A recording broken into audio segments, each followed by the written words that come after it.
ઘરની પરિસ્થિતિ કેવી છે માં? હાવ ગરીબી, હાવ હાવ ગરીબી. ગરીબી. પણ આ નથી તૈયાર ને આગળ કોઈ કામ આપણે દે એવું હોય ને તો આપણે કરીએ ખર્ચ, આપણે ઘરે બે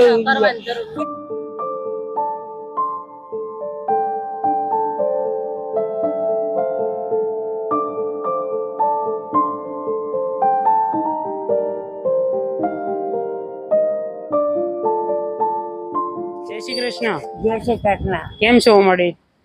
આવા ગાભા પૂછીએ આ જૂના કપડા વેચો? જૂના દી ધંધો બીજો નહીં.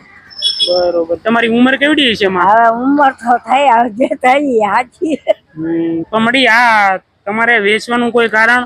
નહીં નહીં એ તો ના પાડે, છોકરી ના પાડે. પણ તોય હું બેવું. ઘરની પરિસ્થિતિ કેવી છે માં? હાવ ગરીબી, હાવ હાવ ગરીબી. ગરીબી. છોકરા મેં કાંઈ નથી. છોકરી એક છોકરી ફરવા જાય ને અડધું આય કરીએ ને અડધું આ ગાભા બાભા વેચે ને કઈ મારી દીકરી કરી. તો આમાં તમને કેટલા મળી જાય મળી? આમાં કાંઈ નથી. કોક દી વેકાય કોક દી ના વેકાય એવું. આ ઓલામના હારા ગાભા વેચે મારા ગાભા આડે. પણ આવું મારે તો કરવું જોઈએ ને. હાથ પડે તો ચા પાણી તો પીવો કે નહીં. ચા પાણી નું થાય ને એમ 100 રૂપિયા મળી જાય એવું ખરું?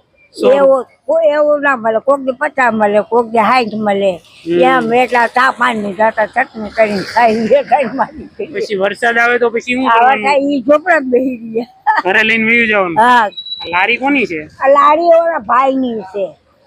હા. એનું ભાડું કઈ લે કે? નહીં નહીં નહીં એ બચારો એ કાવળ કરવા ગયો ને તા ખાલે પડી હોય ને તે ભાઈ ક્યાં કે તમ તાર પાથર જો મારી. અચ્છા, તમને એમને વાપરવા આપે? હા, એમને વાપરવા આલે. આપણે એવું ખોટું થાય. પછી લારી અહીંયા મૂકીને? હા, હું તો વહી જાઉં આ ગડિયા બાકી લઈશ. બસ મારે વાપરવાનું કરવાનું હોય, બીજું કાંઈ ના હોય. તો મારી એવી ઈચ્છા છે કે તમે મને ઘર બતાવશો તો આપણે ઘરે જઈ કે તમને 3-4 મહિનાનું રેસ્ટિંગ લઈ દઉં, હા હા અનાજ લઈ દઉં. હા. તો તમને અનાજ અપાવું તો કઈ વાંધો નહીં ને? નહીં નહીં બાપા, અનાજ આવે તો ઈ જ છે. બેઠી બેઠી ખાઓ. અનાજમાં પછી તમને ઘઉં બાજરી એવું આપું હા તો હાલશે ને? હાલ છે બાપુ, જે હોય આ હાલે એના હારા પડતા. ના ના કઈ વાંધો નહીં. તો બેન આવો તો 1 મિનિટ અહીંયા. આ માડીને તમે ઓળખો છો? ઘણા સમયથી અહીંયા જ બેસે ને. પણ આમ મને એવું જાણવા મળ્યું કે માડી બહુ એકદમ વ્યવસ્થિત છે અને પોતાનું આમાં ગુજરાન નકારી અને પોતે એકલા દીકરી ભેગા રહે છે. હા, એટલે એવું છે. તો કઈ વાંધો નહીં માડી, હું તમને છે ને 3-4 મહિનાનું અનાજ અપાવું, બરોબર? તો આપણે રેશનિંગ ની દુકાને જઈશું અને પછી છે ને ત્યાંથી આપણે ઘરે જઈશું અને હું તમને 3-4 મહિનાનું રેશનિંગ અપાવું. તમારું નામ શું કીધું? સંચળમાં. હા.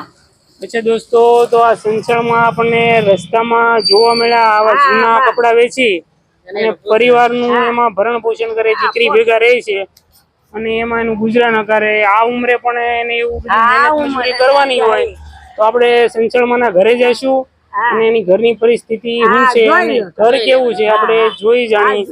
તો સંચળમાં આપણે પેલા રેશનિંગ ની દુકાને જઈશું, બરોબર? તો પછી ન્યાલી રેશનિંગ લઈ અને પછી ન્યાલી ઘરે જઈશું. વાંધો નહીં ને? નહીં બાપુ, એટલી દિયા કરો તો હારું તો એટલા નાના માડી આમ જો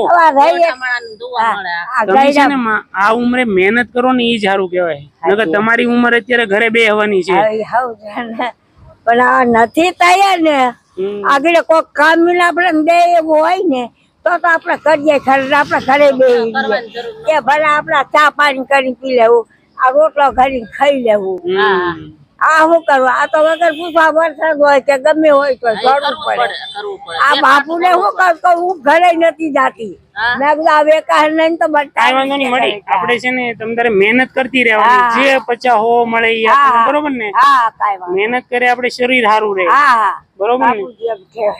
મારા વરસાદ પાણી નું ખાવા થાય. હા, વરસાદ નું તમને મળે ન મળે આમાં મહેનતાણું આમાં થાય કે ના થાય. આ લારી અહીંયા પડી રહેશે તો હાલશે?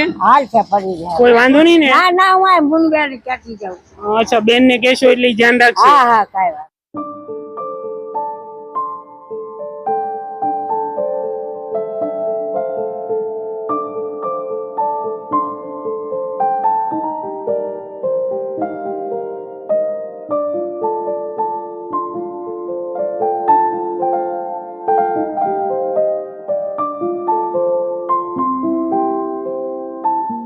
કઈ ગુજરી ગયો નવા એક અરે આ વેરા જુનાગઢ આવી એમનું કરી ખાય અચ્છા હવે જે આ બીજો છે એ કુંડલા રે ઈ એનું કરી ખાય અને આ અમે એકલું અચ્છા તમે અહીંયા એકલા જ રહો? હા દોસ્તો હાલ અમે કરિયાણાની દુકાને આવી ગયા છીએ અને ભાઈ કરિયાણું પેક કરે છે પણ આ સંચળમાં છે એમનો એક દીકરો જુનાગઢ રહે એ પોતે ગેરહાજર છે અને બીજો દીકરો છે એ સાવરકુંડલા રહે છે પણ એ એમને રાખતા નથી પણ આવા વૃદ્ધ માવતર હોય જે રોડ ઉપર આટલી ઉંમરે પણ મહેનત મજૂરી કરતા હોય તો એનું આપણે આજુબાજુમાં કોઈ પણ એવી વ્યક્તિ હોય તો એનું ધ્યાન રાખવું આપણી જવાબદારી હોય છે તો આવા તો ઘણા બધા એવા સંચળમાં છે કે જે પોતે રોડ ઉપર નાની મોટી મહેનત મજૂરી કરી અને પોતાનું ગુજરાન કરતા હોય બહુ બધો એને સંઘર્ષ કરવો પડતો હોય છે અને એની જીવનના છેલ્લા દિવસોમાં પણ એને એટલી બધી મહેનત મજૂરી કરવી પડતી હોય છે તો ભાઈ આપણે કરિયાણામાં કેટલો ટાઈમ લાગશે અંદાજે તૈયાર થતા? અડધો કલાક.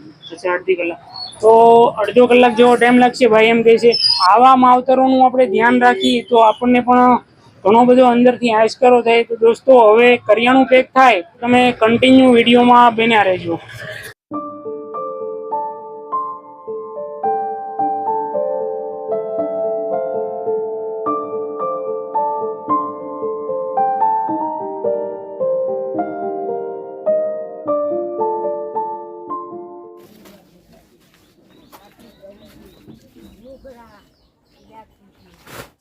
સંચળમાં આ રેશનિંગ તમને આપ્યું કેવું લાગ્યું? સારું લાગ્યું એટલી દિયા તમારી ખાઈ પીને આનંદ કરજો અને આ ઝૂંપડી તમારી છે પણ આમાં કેમ રહ્યો ઈ તો કહું બાપુ કેમ હાલવું આ ગંદકીમાં કેમ રહ્યો તમે કઈ લખોડીને હાલવું પડે એવું છે પણ તબિયત નું ધ્યાન રાખજો ને આમાં તો બીમાર પડીએ આપણે. બીમાર તો પડીએ શું કરીએ હવે બાપુ છે ને એ ખાલી હવે હું નહીં ધંધો કરું તમે કીધું મને કે આવું મરે ના ધંધો થાય તો હું નહીં કરું આ ગાભા છે મારા પગ જરાક છૂટા રહે ને એ આ સાબા આવી અને ઘડી કોક લાડી બાડી હોય એમ મેલું અને મારું પેટ ગુજારણ થાય કર્યા હવે મારા ટાટિયા ગયા બાપુ હવે શું કરું? ના ના માડી કોઈ તમે મહેનત કરો એ સારું જ કહેવાય બરોબર ને? હા બસ એટલી આ તમે દયા કરો ને કઈ દુઆ મળી રહે બાપુ. ના ના બસ મારી હવે આ અમારી ટીમ છે ને પીએમ કલસરિયા એના તરફથી તમને રેશનિંગ મળ્યું તો તમે અમને શું આશીર્વાદ આપશો? આછા બધો તમને બહુ ખુશ હામાવર છે તમે જોજો કે મારો દુઆ બહુ જ મળે છે ને તમારા તબિયત નું ધ્યાન રાખજો અને બસ મહેનત જે થાય એ કરવાની. તો હાલો હું રજા લઉં. કઈ વાંધો નહીં બાપુ તમારું ભગે બહાર થાય બાપા અને તમે જોજો મારી દુઆ એવી છે. દોસ્તો આ હતા સંચળમાં 70-75 વર્ષની ઉંમરે પણ મહેનત કરે અને પોતે પોતાનું ગુજરાન કરે ને એક નાની એવી ઝૂંપડીમાં રહે કોઈ કાંઈ સગવડ સુવિધા જેવું અંદર કાંઈ છે નહીં ઉપર પતરા અને કાગળિયા નાખી અને આ ચોમાસાની સિઝનમાં એનું જીવન પસાર કરે ને બહુ ગંદકી છે અને પોતે મહેનતું છે અને લારીમાં કપડાં વેચે અને 50-100 રૂપિયા કમાય.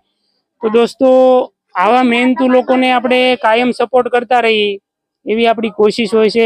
તો તમને મારો વિડીયો પસંદ આવે તો લાઈક શેર અને ચેનલ સબસ્ક્રાઈબ કરવાનું ભૂલતા નહીં. ફરી મળશું નવા વિડીયો સાથે. ત્યાં સુધી આવજો અને તમારું ધ્યાન રાખજો.